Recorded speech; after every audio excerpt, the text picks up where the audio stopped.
Fantastic. I live in East Cambridge, about 5 minutes drive away, and I love coming to MIT. I really do think MIT is significantly better than Harvard. Let it be known. When I was in Cambridge, we often had students from Harvard who would come over on scholarships, and a friend of mine who actually also went to Harvard, he described them, quote, dropping the H-bomb, where they just come and mention 15 times in one sentence. When I was at Harvard, we're like, guys, we're all over it. We know you went to Harvard, it's okay, everything's going to be fine. Raise your hand if this is your first winter in Boston/Cambridge. Okay.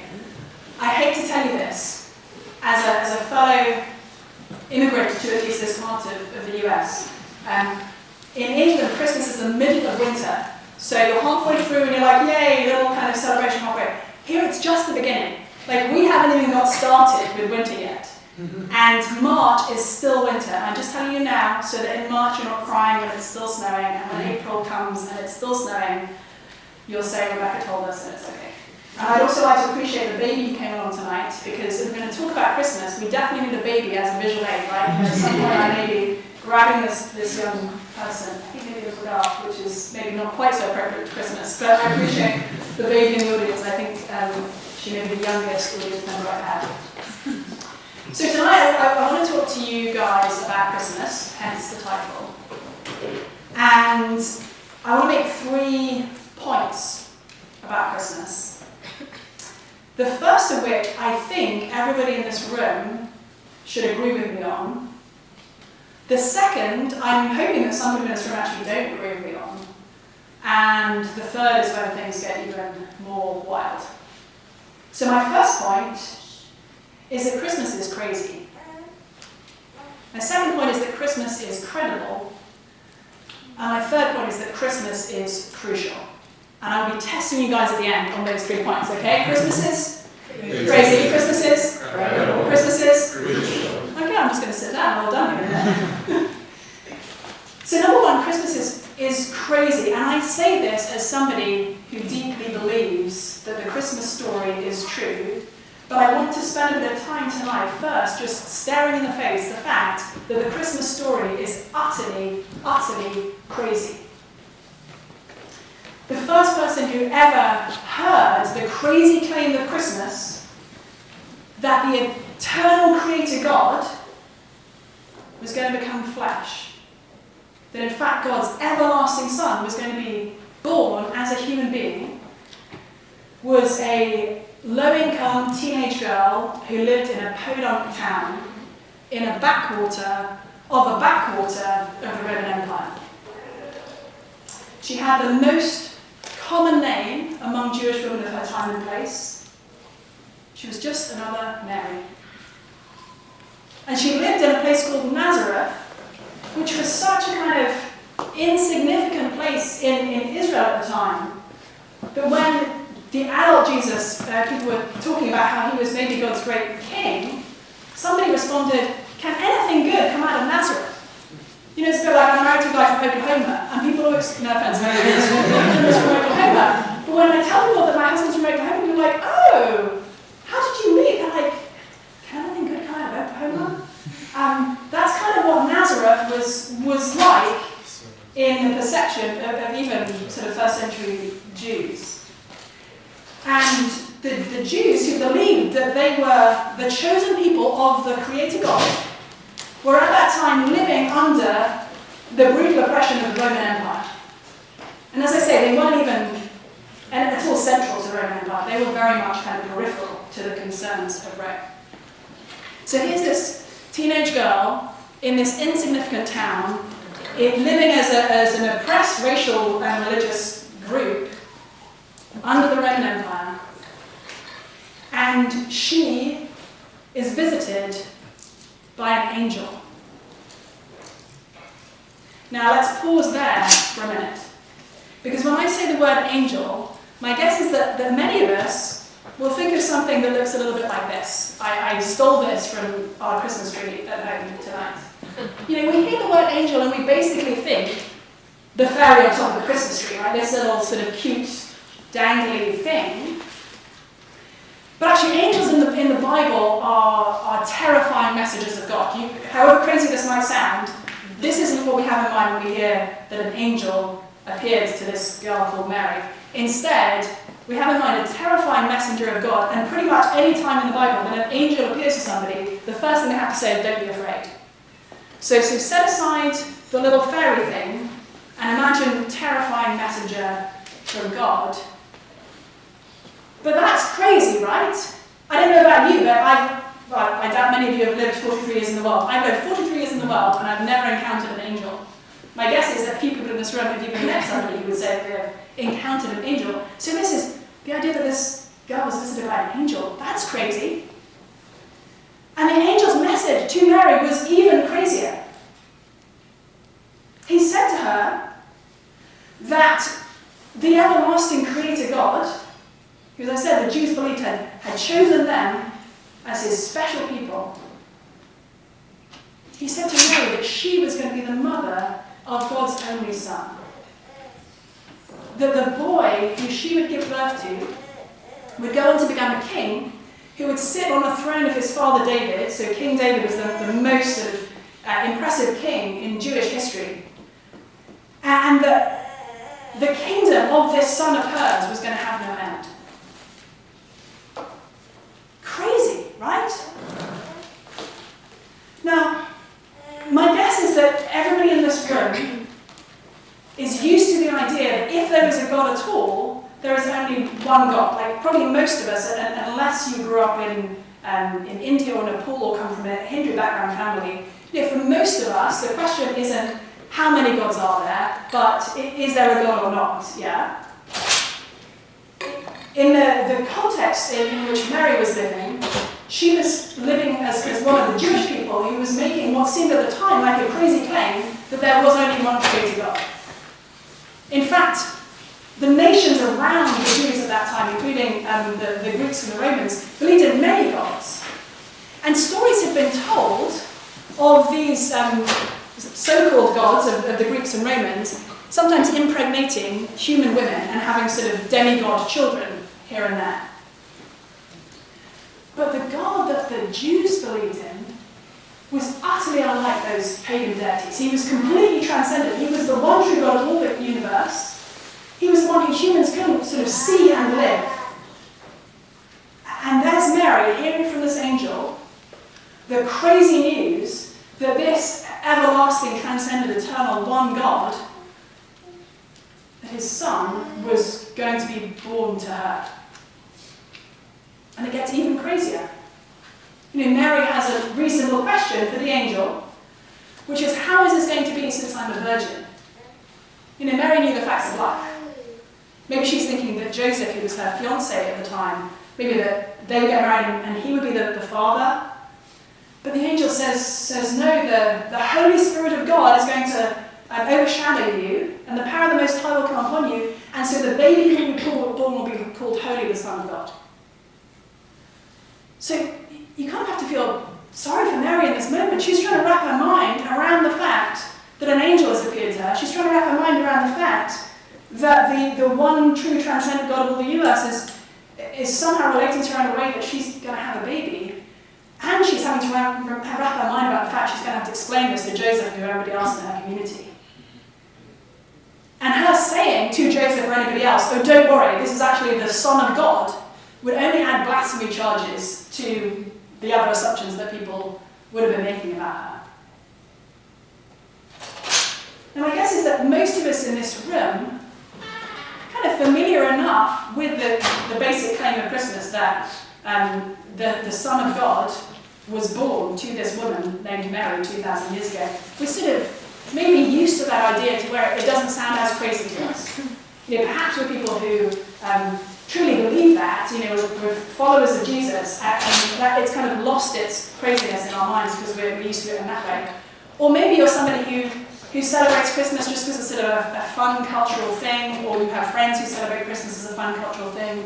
And it's nice to see the fairies on top of the Christmas tree, and it's maybe even nice to see the little kind of nativity scene with Mary and Joseph and the little baby Jesus. But it's kind of just like a hallmark, kind of warm, fuzzy, happy feeling that we have in the middle of winter. And we've lost touch with quite how crazy Christmas is. So that's my first point that I hope we can all agree on. Just that Christmas is absolutely crazy. My second point, which as I say is probably more controversial for some in this room, is that Christmas is credible. Or to use the language of our title here, that Christmas actually might be believable, despite all of its craziness. Now, you might be here and say to me, listen, I'm a scientist or an engineer or a mathematician, whatever you guys are at MIT. I know it's a range of things, but probably not Shakespeare, which is what I spent my time studying in university. And maybe you'll say to me, listen, I'm a scientist. I don't think I can believe in crazy claims about there even being a God who made the universe in the first place. I actually think that science has kind of disproved or discredited that possibility. In fact, you might think, well, the whole basis of science is the assumption that there isn't a God and that there aren't kind of miracles happening hither and thither, but that instead we can always find natural causes for natural phenomena. That's what we're at MIT for, right? So you might think that just by being a scientist or believing in the scientific method, believing in science, that makes Christmas actually not credible, not believable. And I can understand if that's where you are. I think that's where a lot of people in the sciences are. I think of my fellow countryman, the famous sort of new atheist author, Richard Dawkins, who looks at the universe and he says the universe has precisely the properties we should expect. If there is at bottom no design, no purpose, no evil and no good, nothing but blind, pitiless indifference.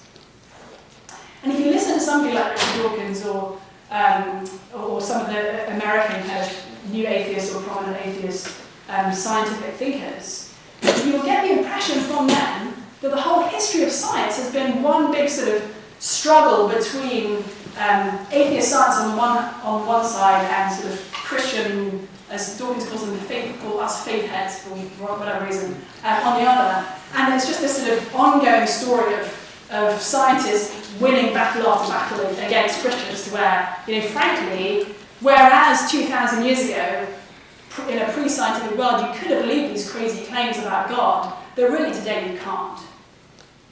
I think that's a very common narrative in our culture, and perhaps especially in an environment like this. But the problem is it's actually not true. Number one, it's not true historically, because if you look at the history of how what we now call science developed, you'll find that rather than being developed as a sort of alternative hypothesis to belief in the creator God, that actually the people who were sort of forming what we now look at as the scientific method were doing so because they believed in the creator God who was both rational and free. And in fact, there's a guy who's a professor at Princeton University. I don't know, how do MIT people feel about Princeton? Is Princeton okay? Okay, good. All right, so I can mention this from Princeton. It's called Hans Halvorsen. He's one of the top philosophers of science in the world. He's a professor of philosophy and mathematics, just in case you're thinking, well, who believes philosophers? Mathematics as well, like Anchor Mathematics. And he says that not only is it the case historically that what we now call science was sort of developed by Christians precisely because they believed in a creator God, but he says that even today, science rests more securely on theism as a philosophical foundation than atheism. In fact, he says that atheism does not give you a philosophical foundation for science at all. Now, don't get me wrong, many of the best scientists in the world are atheists. In many of the best scientists at the Institute are atheists. But according to Hans Halvorsen, again, one of the top philosophers of science in the world, he says that the best that an atheist can say is, I'm glad science works. You actually don't have a kind of philosophical foundation for thinking that it might. Whereas if you're coming from a Christian perspective and you believe that there is a creator God who made the universe and who sustains the universe, then it actually makes a lot of sense that he would have made the universe according to consistent laws and principles, because we know from the Bible God's actually a kind of consistent sort of God.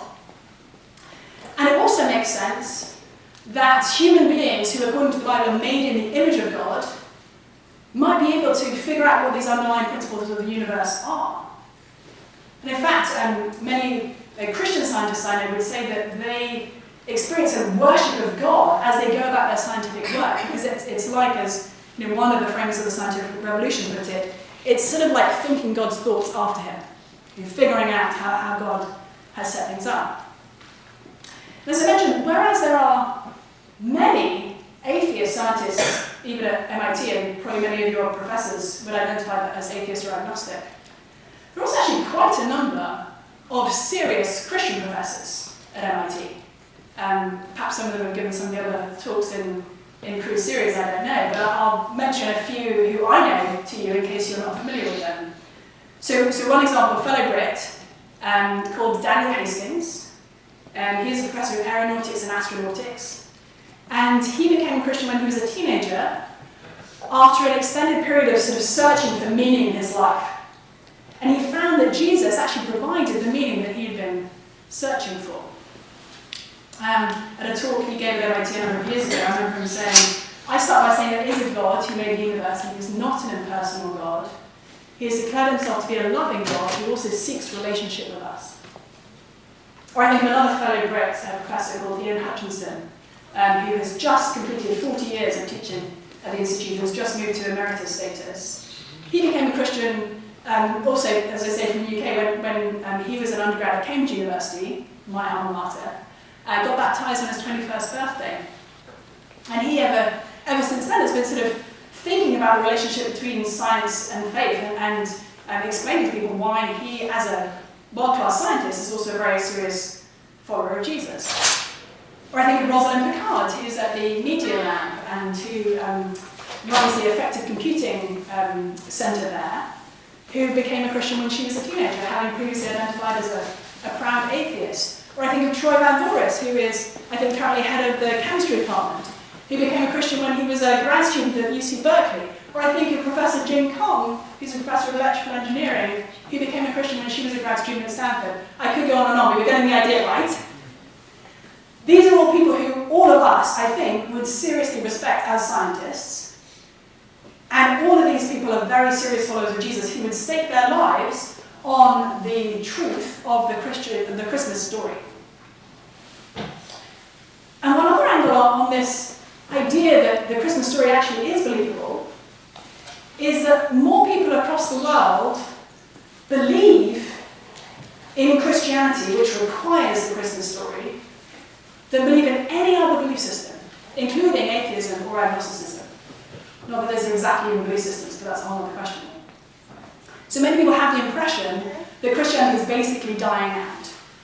And that, perhaps, if you guys go on to have children or grandchildren one day, that they will sort of look back on this strange period where people used to believe in Christianity, and that there's been this just kind of ongoing progression of fewer and fewer people finding the Christian faith to be credible. And that's a story that we're often told in university contexts. But again, the problem is that it actually isn't true. It depends and relies on a very white Western-centered view of things, for one. And even in that context, there are problems with the story. But if you look across the world, you'll find today that Christianity is the largest and the most diverse belief system by far. So about 31% of the world today identifies as Christian. And instead of decreasing, that portion is set to increase by 2060 to about 32%. The second largest global belief system, does anyone know what it is? Islam, right? So about 25% of the world today would identify as Muslim, and that portion is set to increase significantly by 2060 to about 31%. And after that, Hinduism and Buddhism, and the proportion of people who do not identify with any particular religion, so that includes people who would say they're atheist, agnostic, or just nothing in particular, that proportion is set to decrease from about 15% to about 13% by 2060. So there's this idea that as the world becomes more modern, more scientific, more educated, that religious belief in general, Christianity in particular, is necessarily declining, turns out to be actually incorrect. So that's my second point, that the Christmas story is actually credible in the sense that it hasn't been disproved by science, as some would suggest, and it's actually believed across the world a whole bewildering range of different cultures and backgrounds. And my third point is that Christmas is crucial. Now again, my guess is that for many of us in this room who would not identify as Christians or for whom being Christian isn't so absolutely central to their lives, many of us would see Christmas as kind of like a nice little fun thing to do in the middle of winter, or the beginning of winter, depending on where you are in the world, and again, it really is just the beginning of winter here. But actually, if the Christmas story is true, if it is true that just over 2,000 years ago, the one who made the entire universe, including you and me, sent his son to become a human being, to be born poor and obscure in this backwater of the Roman Empire, and to grow up, to die upon a Roman cross, if that is true, then it can't be just sort of slightly important. It can't be something that's a kind of nice to have in the middle of December. If it's true, then it actually becomes crucial and centrally important.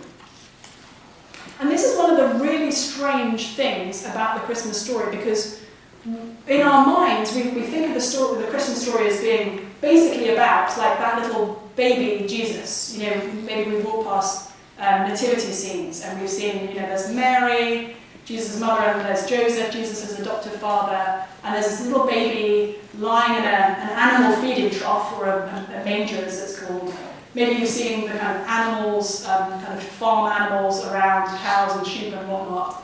And perhaps you see some shepherds on this side, because some angels went to tell the local shepherds, who were really the riffraff of the community at that time, that the king God had been promising for centuries had finally come. And maybe you'll see on the other side of the nativity scene, you'll see these three dudes who sometimes they're wearing crowns, but sometimes they're called the three kings, or the wise men, the magi, who've travelled a long way to try and find the King of the Jews. You may have seen these kind of scenes of Christmas, and in those scenes, the baby in the manger is a baby, and it's all very lovely and heartwarming. But this baby who was born, according to Christmas, to be the great king, the king who God had been promising to send his people for centuries, the king who was going to save his people, who was going to rescue them, that king grew up and became not the leader of an army, not someone who sat on a throne, not even someone who wrote a book, but someone who intentionally went and died upon a Roman cross. And when we think of the word cross, for many of us, we might think of a little kind of piece of jewellery. A lot of women, in particular guys as well, will wear a little cross around their neck. Actually, whether they're followers of Jesus or not, people sort of think this is a nice piece of jewellery to have. Or maybe you think of the cross that you've seen on top of the church building. But for folks in the first century Greco-Roman Empire, the cross was a horrifying instrument of torture. It was a death that was mostly associated with slaves and rebels against Rome. And the point of the cross, from a Roman perspective, was to be kind of a cautionary tale. It was an intentionally public execution, and people walking past someone who was crucified were meant to think, oh my goodness, the absolute last thing I would ever want to do is to be in their position. It was a big sign saying, don't you ever dare to stand up to the authority of Rome. And this little baby in the manger 2,000 years ago, who was supposed to be God's promised king, who was supposed to be the Son of God, when he grew up, he said that he had come not like any other king to be served, but in fact that he had come to serve and to give his life as a ransom for many. You see, according to Jesus, the cross wasn't some terrible failure of the plan. It was actually why he'd come in the first place. So why would he do that? Why would the Son of the Creator God become a human being in order to die on the cross? Why? The answer is one word, love. Love of you and love of me. Because the point of Christmas is not this nice little heartwarming story about a baby being born and placed in a manger. The point of Christmas is the Son of God himself becoming human in order to die to rescue a people for himself. The point of Jesus' life was not to kick the Romans out, but to defeat a much greater and more terrifying enemy, the enemy of sin and death and Satan. You see, all of us, according to the Bible, have actually rebelled against God. And we're in a position where we actually are facing God's judgment, God's punishment for what the Bible calls our sin, our rebellion against God. And according to the Christmas story, Jesus was given the name Jesus, which means God saves, because he would save his people from their sins. And he would do that by dying on that cross to take the punishment for the sins of anyone who would put their trust in him. And that wasn't where the story ended either. Because on the third day after the crucifixion, the gospel accounts of Jesus' life claim that he was raised from the dead. And that anyone who puts their trust in Jesus now will one day be called back from the dead themselves. I have 3 children, the oldest of whom is sitting in the third row there. She's always embarrassed when I mention her. But a few years ago I was driving with my girls at the time, my son hadn't been born yet, past a cemetery in Arlington. And my younger daughter said, "Oh, Mum, is that where all the dead people are?" And I said, "Yeah." She said, "Oh, that's gross." I said, "Don't be too superior, you'll be one of those people one day." And I said, "If you have trusted in Jesus, then one day he will call you out of your grave." Crazy, right? Absolutely crazy. But the claim of the Christian faith is that it's true, that the point of Jesus' coming in the first place was to die on that cross for the sake of anyone who put their trust in him, to be raised to new life, so that you and I and anyone else who wants to follow Jesus will be welcomed into everlasting life with him. The point of Christmas is that one day anyone who puts their trust in Jesus could be wrapped up in his love more tightly than that baby Jesus was ever wrapped up in the swaddling clothes that Mary wrapped him in when he was born, according to the Bible's account. And the point of Christmas is that anyone can get in on that. Whoever you are, whatever you've done, wherever you've come from, whatever your hopes and dreams and failures and fears, the Son of God is calling out for you, and his name is Jesus.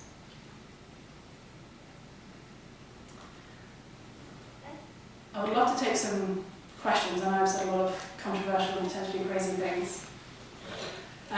So I think somebody is going to run the Q&A, and I think you will either, is it you? Yeah. Josh will explain what happens next. I hope, because otherwise I won't, that would just be bad.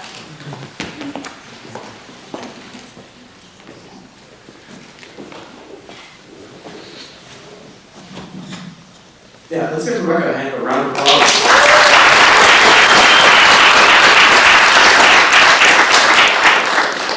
So yes, as you mentioned, we'll be doing Q&A, so you feel free to scan that QR code or go to slido.com and enter that code. The code is 2677811.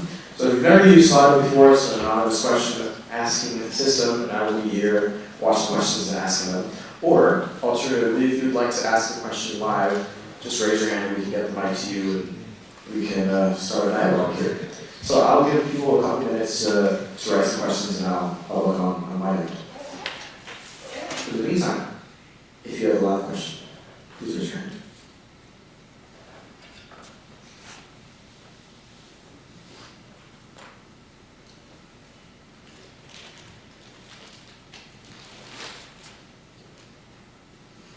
It's like a parable of the modern world that everyone's just on there. Somebody can ask a lot, but go on, get me out of my misery while everybody else is writing their questions down. Oh, well done. Yeah, What's your name? I'm Calvin. you sort of mentioned a lot of the Christmas story.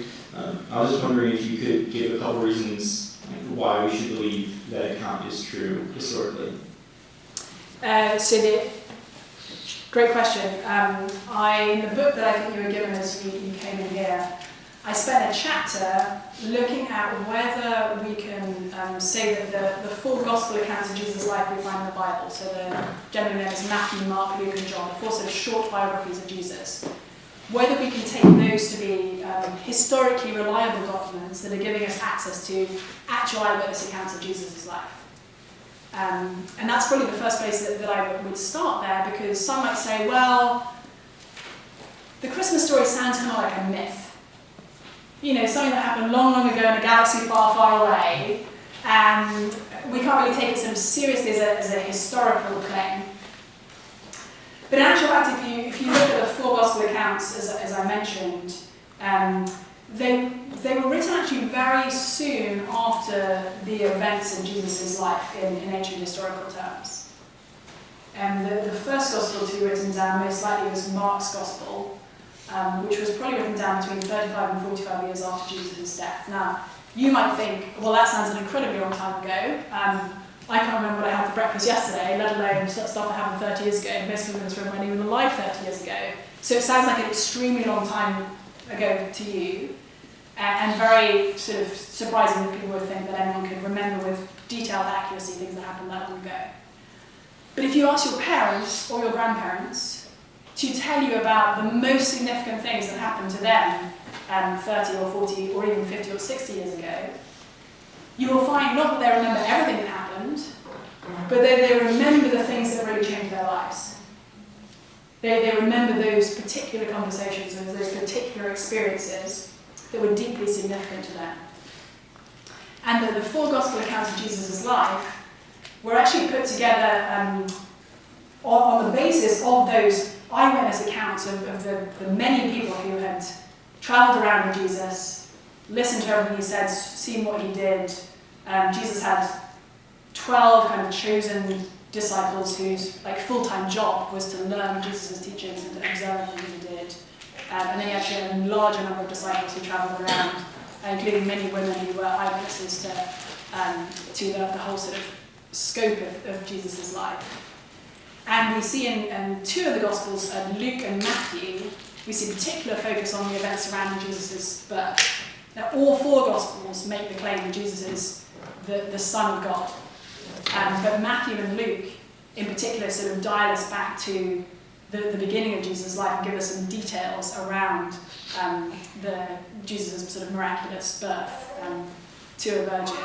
Now, that doesn't make that claim any less crazy, but it does make it a claim that isn't just from a galaxy, far, far away and a long, long time ago. We have very early accounts of people saying that this is what they believe to be true, and we have his mother, Mary in particular's account of the things that happened to her as the first sort of evidence we have of this crazy and miraculous claim. Awesome. Thanks for the question. I'll also note on the side that we were able to upvote other people's questions. I've seen some people doing it, but in case people didn't know, you can upvote as many questions as you would like, and that'll I will see that. So, one popular question: why is a lot of people being Christian necessarily the reason that the story is credible? Well, it means, my degree is in English literature. So in one definition of that claim, that it is credible, i.e. believable, what I'm saying is, it is believed by the largest proportion of people in the world. It doesn't make it true, but it does make it something we probably shouldn't just dismiss out of hand, because actually an awful lot of people do believe it. Now, as I say, you and I both know that people believe all sorts of crazy stuff. So the fact that billions of people around the world believe something, again, it doesn't make it true. I think the fact that certain people who are extraordinarily well educated and weren't even raised Christian have come to believe that it's true also makes it something that we should at least put in the category of credible, of potentially believable, even if it's not something that we yet believe. So I think just to give you another example of Francis Collins, who was until recently the head of the National Institute of Health, and he was the director of the Human Genome Project that kind of first coded the human genome, hence the name. He was raised in a secular home. By the time he was at Yale University studying to be a doctor, he was identifying as atheist or agnostic, like certainly not believing in God in any way. And then he started practicing as a doctor. And he remembers just not really knowing what to do with the suffering of his patients, and starting to notice that his Christian patients seemed to have a way of dealing with their suffering that he didn't really understand. And he recalls in particular one not at all educated woman who was experiencing severe and untreatable heart pain and crying out to Jesus in her distress. And he remembers the day when she explained to him what she believed about Jesus, and then she asked him, "Doctor, what do you believe?" And he remembers kind of stammering out, "I don't really know," and running out of the room as quickly as he could, because it was very disorienting to him. And that experience started him on a journey of discovery and exploration and sort of investigation that ended up in him becoming a Christian. Or I think more recently, and I know you guys only find scientists to be credible, but I'm going to tell you about a historian for a second. A history professor at the University of North Carolina, Chapel Hill, what we call Molly Worthen, who I know a little bit. She became a Christian just this past year because as a historian, she got to the point of thinking, do you know what, I think actually Jesus of Nazareth rose from the dead. I think the historical evidence for that has got me to a point where I think it's sort of most likely true. And if it is true, then it changes everything. So when I say that the Christmas story is credible, I'm not saying it's utterly persuasive to all, or that I can prove it to you in a way that you couldn't possibly deny. But I am saying it's not something you can just dismiss as something that only foolish or uneducated people could take seriously. Yeah, thank you for that answer. Just another question: are there non-biblical references to validate the Christmas story?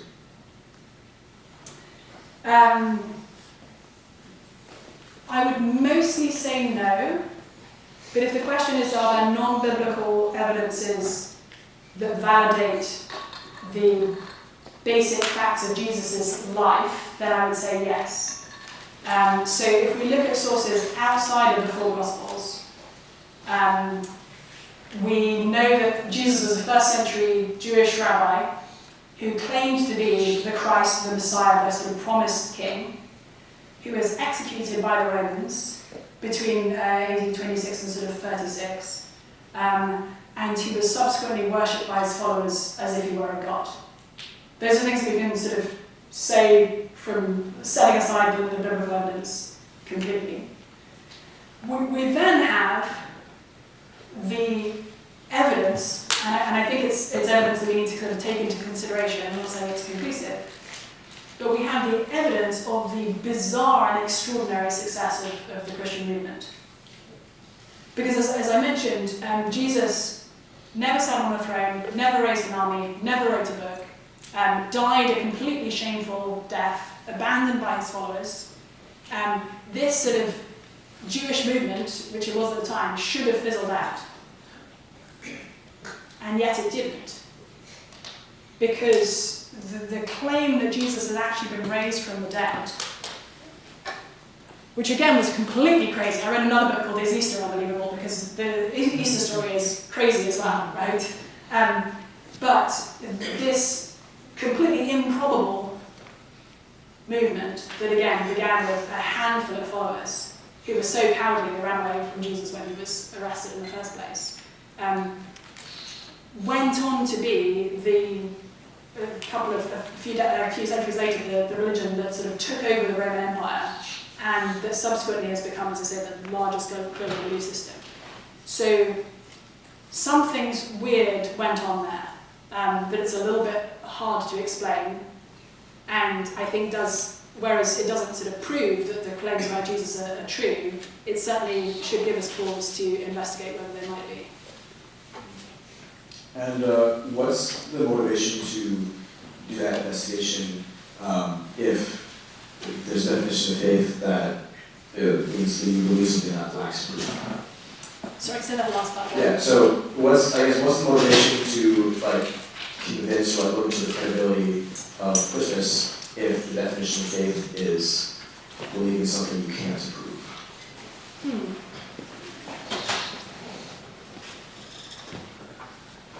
Believing something you can't prove. I mean, you guys are good enough scientists to know that proof is only something really that mathematicians can brag about, right? You know, the rest of us have to be content with evidence. And you can say to me, how can you prove to me or to yourself or to anybody else that your husband loves you? I can't prove that to you. I can give you a bunch of evidence, but he could be a complete fraud. Like, you know, he could be right now off having an affair with somebody else, or like planning his escape from me tomorrow. Sorry, darling daughter, I don't know. I can't prove that to you, but I've got an awful lot invested in my belief that he in fact does love me. Just one example, we spend an awful lot of our lives having faith in a whole range of things. Faith is not just a religious category, actually. We all have faith right now that nobody has brought a gun into this room and is about to start shooting us. This is American people, anything like that. So we all actually operate on the basis of faith. Now, why would we take the time to investigate something and to decide whether the evidence should kind of point us in the direction of believing that thing or not? Well, that will partly depend on what stakes are involved. And I could go an awful lot of different ways to suggest to you that the stakes are quite high here. But one of them, which I go into in the little book as well, it's a very short read, so if you're sick of listening to me, you can read me instead.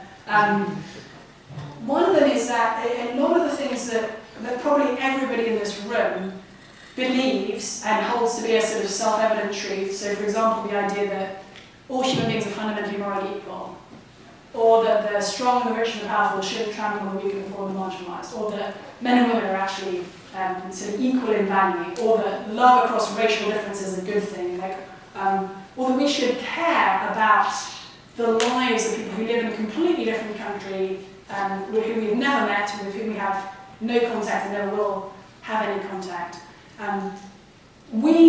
Whatever our religious sort of affiliation today, probably everybody in this room believes those things. And we think that they don't require any kind of particular religious or even philosophical foundation. It's just like basic moral common sense, yeah? It's actually not. I think of a historian from the UK called Tom Holland, who's agnostic himself.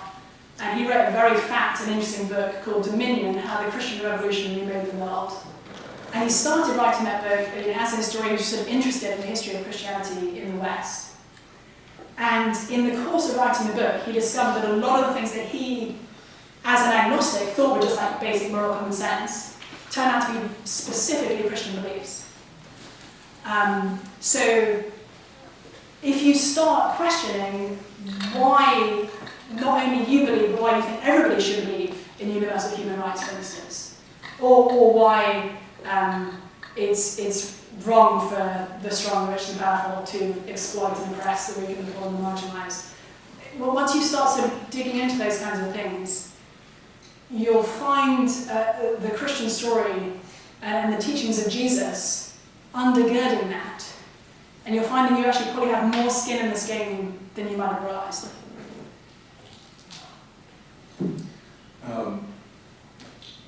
Let's see, we should have time for a couple more questions.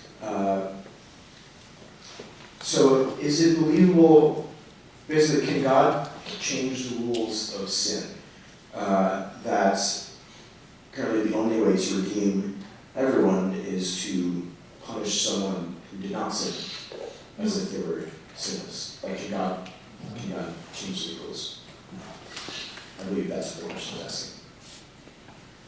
Yeah, so it's a really good question. And I'm going to answer it in a slightly different way, because I'm guessing that the question doesn't mean, can God change the rules today? And be like, only joking, plan B, I'm no longer I'm no longer seeing Jesus' death on the cross as the way to deal with human sin. I've got like another idea. My guess is that they're probably saying, why on earth did it take Jesus' death on the cross for God to forgive sin? And how on earth could it be just or sufficient that one man who was supposedly innocent over here dying was like paying for the sins of all the other people over here? Is that a reasonable construction of the question? Perhaps. If anybody, whoever asks, is this your question? Yes. Please help me understand so that I'm answering it correctly. So my question was like, I guess, why did it have to be such that he would have to sacrifice Jesus then? Not like why was it enough, but why did it even have to be that? Yeah, and there's like some extent from a Christian perspective where we have to say, we don't know. Why did God create human beings, male and female, and kind of reproduction in the way that it is? When you could just make us like amoebas who kind of reproduce asexually or whatever. We don't necessarily know why God does a whole lot of things, but I think there is a deep logic to the message of the gospel, the sort of central message of Christianity. Because what it's saying is not there was this innocent guy over here who was claimed to be the Son of God, and he died so that all these other people who had sort of nothing to do with him could be forgiven. The message is actually that anyone who puts their trust in Jesus is united with Jesus like a head and a body. Or in theological terms, like a husband and a wife, to where everything is sort of shared between them. And so Jesus' death counts for me because I am actually united with Jesus. And that ultimately is the point. It's not just that if I believe in Jesus, I get a sort of ticket to a place called heaven, kind of arbitrarily, by believing in Jesus, like, thank you for the ticket, off I go. It's actually that what the Bible talks about as heaven, or more kind of theologically specifically, the new heaven and the new earth, is to be with Jesus.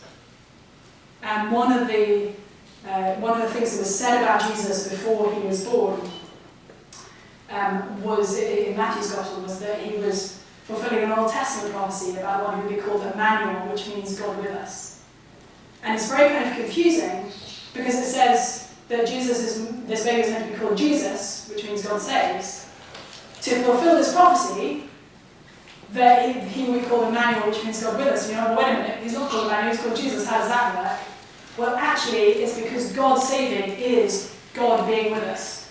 God coming as a human being in order to die for us, in order to be united with us forever.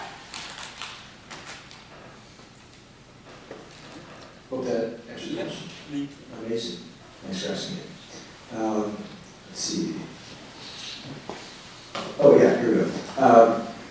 Why is Christ's birth celebrated on December 25th? Doesn't biblical evidence show that Jesus was born in harvest season? Jesus' birth is celebrated on December the 25th just because people thought it'd be nice to do it in the middle of winter. I mean, I don't know actually the specific historical nuances, I don't know, but there's no biblical reason to think that Jesus was born when there was snow falling and it was really cold and it was winter and whatever.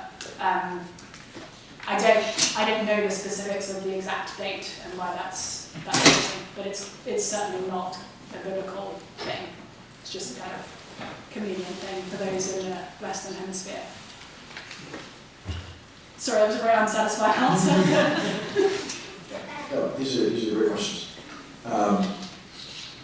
You were talking about maybe a question before, like, why a lot of people believe in Christianity, make it believable. Can't you make the opposite case for atheism, that there are instances of people well-educated, and even Christians that switch from Christianity to atheism?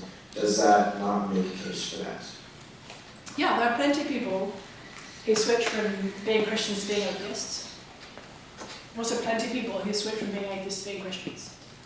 For some reason, we tend to hear a lot more of the stories of the people switching from being being Christians to being atheists. That's sort of more of the public narrative that tends to be promoted. But it's actually also quite frequent that things go in the other direction. interestingly, this is looking at the last generation to this one, but people studied the kind of retention rate for different beliefs within the US. And they looked at people who were raised Catholic, people who were raised Protestant, and people who were raised non-religious in the US. And what they found was that the retention rate, like people who were raised Catholic, 60% of them identified as Catholic in adulthood.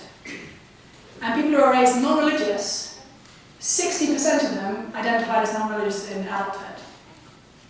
Which means 40% of the people raised non-religious started being religious, like typically became Christians when they were adults.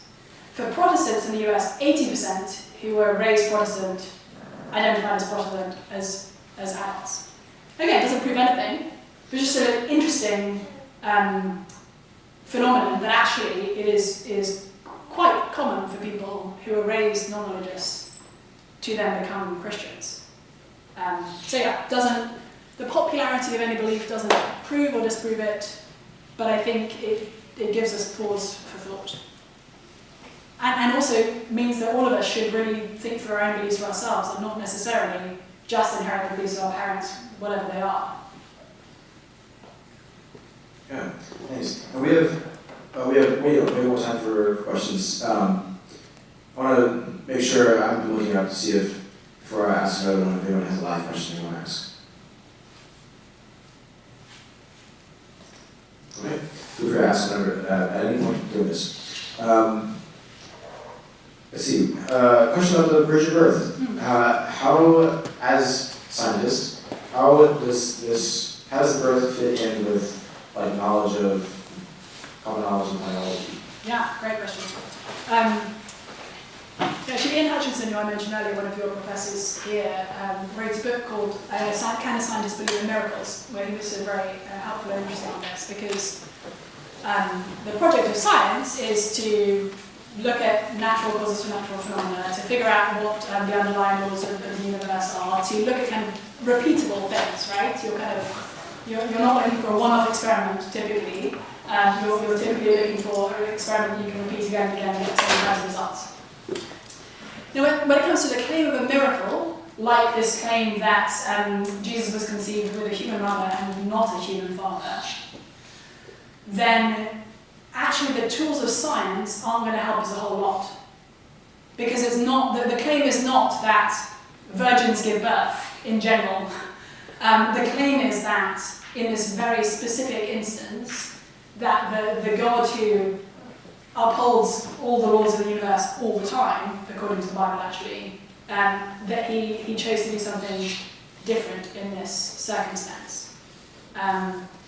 Now, Ian Hutchinson would say that when it comes to a claim like that, or a claim like the resurrection, which is probably the sort of central historical truth claim of the Christian faith, that actually the tools of history are going to help us more than the tools of science. Because we can't, it's not like we can just find another Mary and, run the experiment again. That's definitely not what we're looking for here. But it is certainly not the case that science kind of disproves or eliminates the possibility of miracles. Because, again, just science isn't really equipped to investigate miracles in that way. Yeah, thank you for the response. Cool. Okay, I'm beginning to ask this question as a Jew who believes in the Christian story. The question is, what do non-Messianic Jews believe about the Christian story?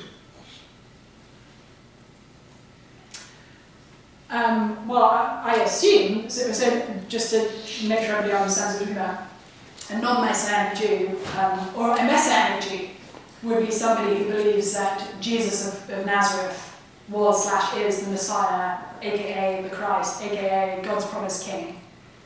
So whereas, it's so interesting, whereas Christianity is actually fundamentally incompatible with Islam, and fundamentally incompatible with Hinduism, and fundamentally incompatible with Buddhism, it's actually profoundly compatible with Judaism, because from a Christian perspective, actually, Jesus is the King of the Jews, the Savior of the Jews, that Christianity is a sort of continuation of Judaism. So what would somebody who was Jewish but did not recognize Jesus as the Messiah say about the Christmas story, my assumption is they would say, well, that's just not true.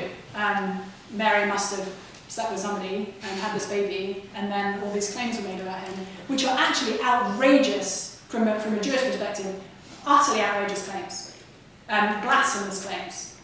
Jesus going around and talking as if he is God, completely not okay from a Jewish perspective. That's your background, is it? Yeah. Cool, love it. Very cool. You can answer as well if you Uh, anything to add.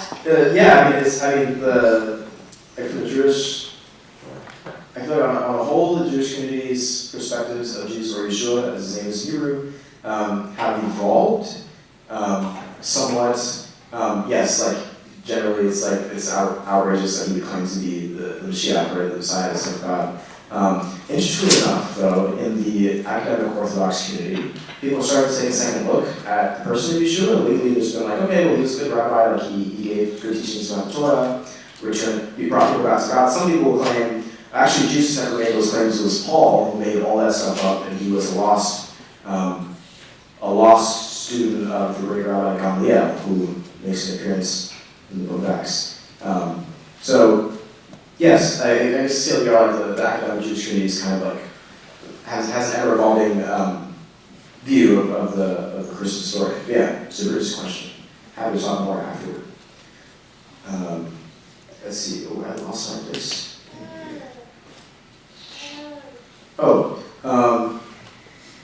Okay. To talk a little bit about Judaism, let's move to the Pope. So, in the past, the Pope was able to abolish our sins. Do you think that is justified? No.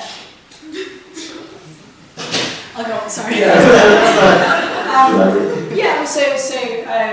I'm not speaking from a Catholic perspective, so feel free to ask any Catholic friend if you want their perspective.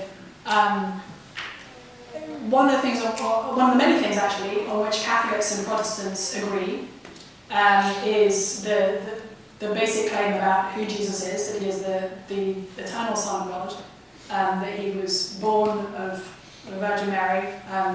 Catholics and Protestants disagree as to whether Mary remained a virgin after Jesus' birth. As a Protestant, I'm very happy to say Mary had plenty of other children. And Catholics and Protestants also agree that Jesus' death on the cross is what pays for our sin if we put our trust in him. Now, there will be some kind of nuances around the edges of that, and there will be some ways in which Catholics would see the church and the Pope as sort of the kind of head pastor, as it were, of the church as probably more instrumental in certain things than Protestants would be comfortable saying. But certainly from a Protestant and biblical perspective, I don't think that there is any... nobody pays for sin, and nobody's able to take away sin other than Jesus. That is his sole role, and he is actually, in biblical terms, he is the great high priest. Yeah, thanks for the issue.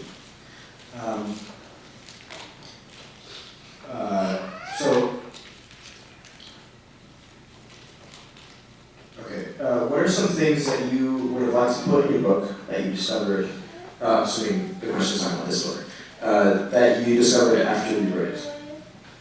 So you're looking at a question. Gosh. I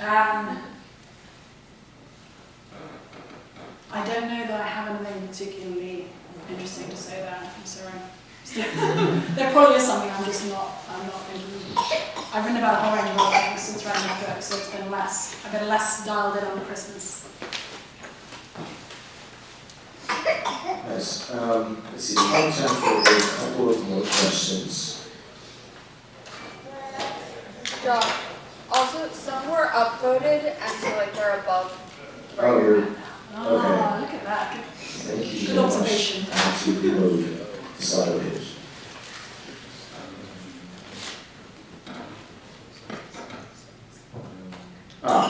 I see the question you're talking about. Thanks, Heather. Did everyone go to hell before Jesus was born? since they didn't have the chance of completely believing the truth? Like, how does that work? Yeah, really good question. No is the answer to that question. One of the extraordinary things about the Christian claims about Jesus' life, death, and resurrection is that actually Jesus' death works both for those before and for those after him who are trusting in the Lord. So all the Jewish people who were trusting in the Lord before Jesus, and anyone who has put their faith in Jesus after Jesus, their sin is paid for by Jesus on the cross.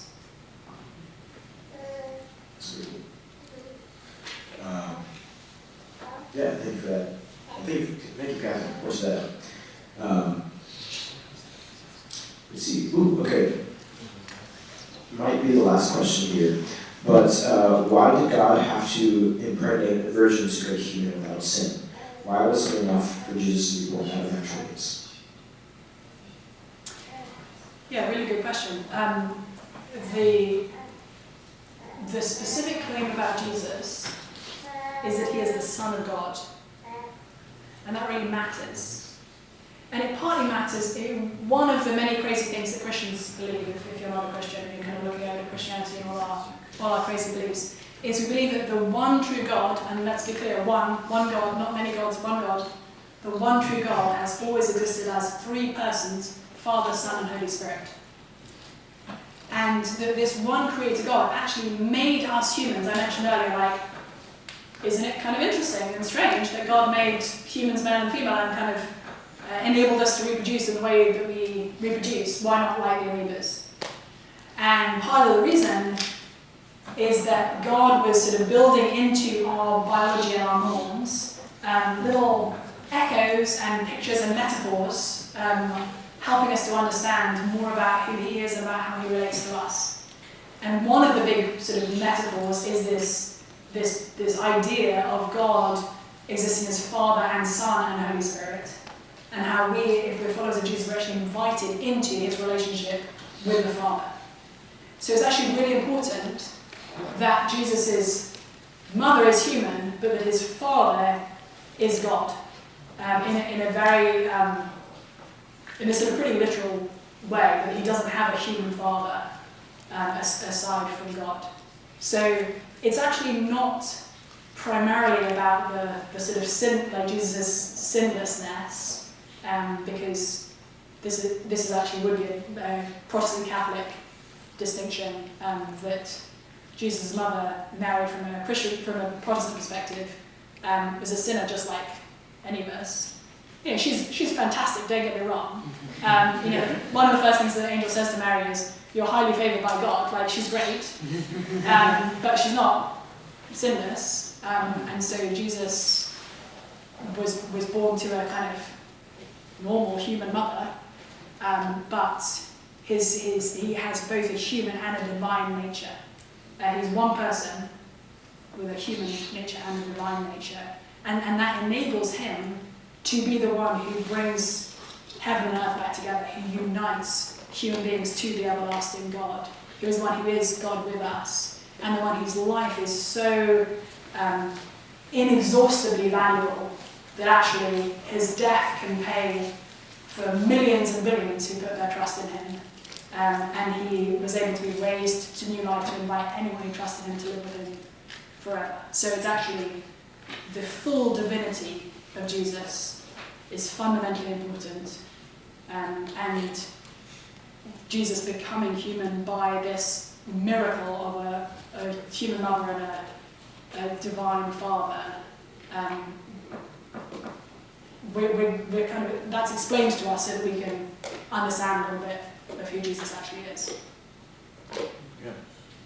Yeah, thank you.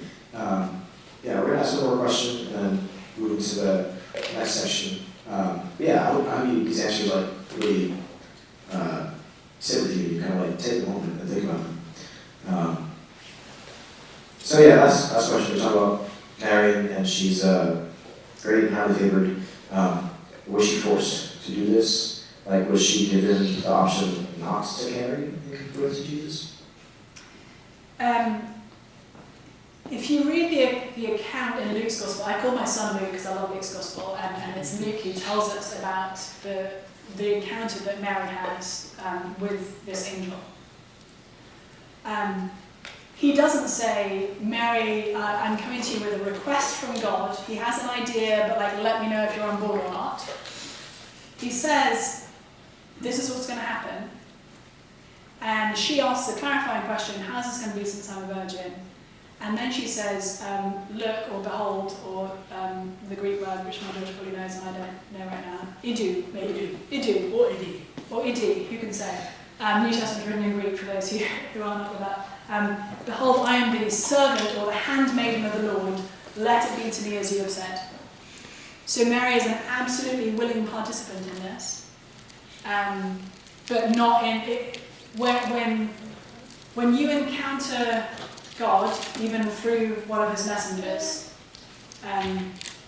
you are hearing from the one who made you, and it is not an encounter of equals. That's something that actually I think we, especially those that are sort of raised in Western contexts, we have a really hard time with the idea that we are not like the boss of ourselves, and that human beings shouldn't actually have like complete autonomy at all times. Instead, we're designed to worship. We have a really hard time with that because we're raised from the ground up to think, you and I should have full autonomy. We should be the boss of ourselves. And actually, the Christian message is no, you're not the boss of you. You are a creature made in the image of God. This is a God who loves you so much that he was willing to send his son to die for you. And the appropriate response to that is worship. So Mary absolutely consents to what the Lord reveals to her through Gabriel, this angel, willingly consents. But it's not it wasn't a question. It wasn't a, hey, if this is all right with you. It was like this is happening. She says, I'm the Lord's servant. Yeah. Yeah, thank you so much, Rebecca. Can we give her another round of applause?